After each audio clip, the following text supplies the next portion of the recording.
Bustling with commerce, Times Square is a symbol of vibrance and culture not only in New York City but around the nation. Its ambiance attracts people from all walks of life who want to experience the true essence of New York. Yet not even 4 miles away lie 2,996 souls of people whose lives were lost in one of our country's greatest tragedies. My name is Gonzalez, and on September 11, 2001, I was 7 months old. At such a young age, I couldn't have known what my country was going through, whereas others endured a hardship that no one should have to go through. I learned about the tragic events of 9/11 through textbooks and videos in elementary school, but those who experienced this tragedy by watching it live on TV through their own eyes have different perspectives on the impact of this day. The feeling was twofold. First of all, it was just disbelief. We were sitting in an office and it came on the television and I had no idea what was happening. People thought it was just an airplane crash, but slowly it evolved that it was much worse than that it was an intentional issue that had taken place there. The immediate effect was shock, where there wasn't that power of emotion that you'd have immediately. You knew it was something bad, but at first it was just pure shock. There were two parts of it. One was there was the question about who caused it, what was going to come of it, and what were the issues going to be coming out of it. There was fear after that. I traveled a lot to various cities, and after that you were very aware that there might be people or that weren't exactly happy with you that might cause damage going forward as well. As an infant, I couldn't experience the blaring sirens, or the crying, or the deafening screams of the victims. Since these are all things that older generations had to witness, their everyday reality is now scarred. As time went on, I still couldn't grasp the magnitude of how symbolic the towers were and why 9/11 was such a devastating day. I wasn't alone.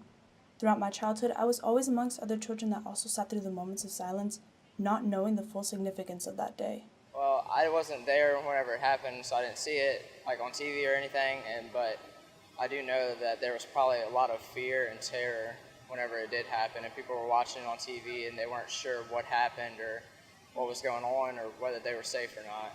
Yeah, I think that they had it way worse than I did, like from watching it on TV versus me learning about it in school.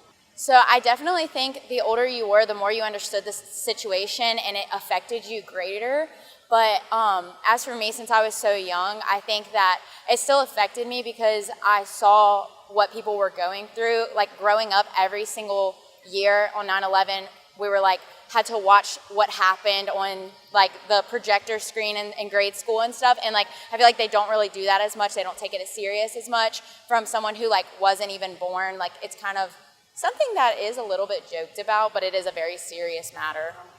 I think it made it, by me seeing it, was more impactful than my daughter who wasn't alive. I think me bringing her here, it's impactful. I think this has really hit her where it's like, oh my gosh, I'm actually seeing it. I don't think it's just kind of been glossed over. Year after year, it just kind of, it's not as significant maybe as it should be. And that's just, who's going to make it significant if it's not the school system or your parents? Being a country that thought it was untouchable, this moment in time altered our everyday reality. Whether you've experienced that moment in some capacity or learned about that moment from the voices of others, people today should never forget the events of that morning.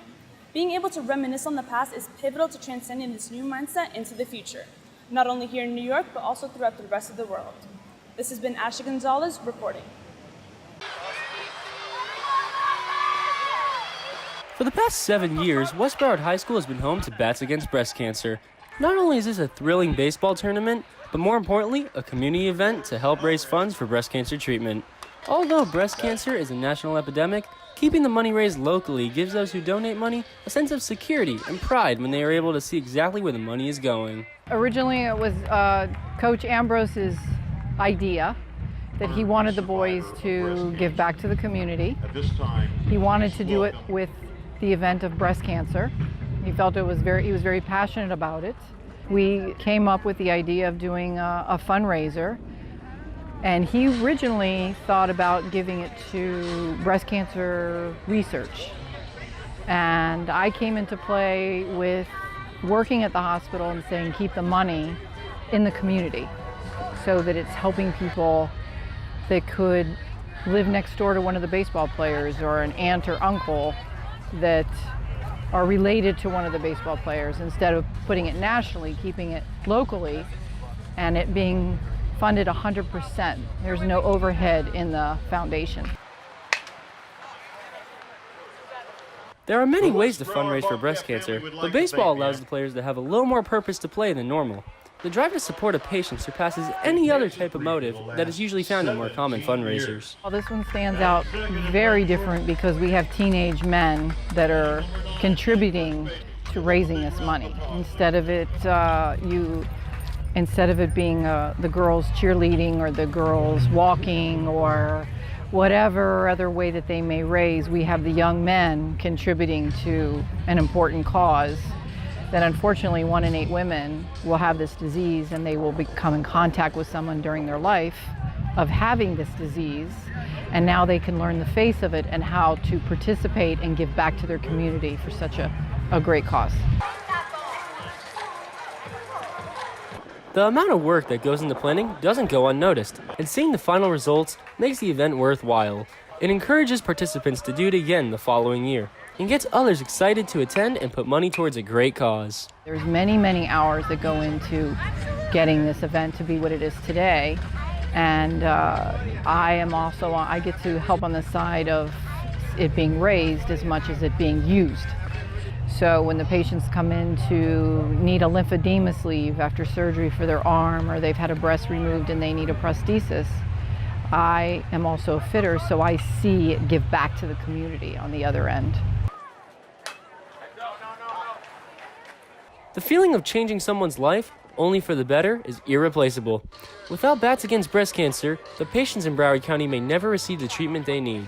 For WBTV, I'm Tyler Cohen. It's an extreme focus that brings a sense of peace and clarity of whatever I'm working on. The Frank Contemporaries is a pop-up exhibition that comes around each month to help local artists get their name out there. Events like this help small names become big, and people are always able to expand their knowledge and admiration of art. Frank Contemporaries has been going on for the last 6 months since January, and it's a monthly arts professionals meetup. An event like this is important because it brings together all of Broward County. We offer the opportunity to 3 or 4 visual arts artists in the area, as well as an arts organization within Broward County, to expand upon some opportunities for artists locally.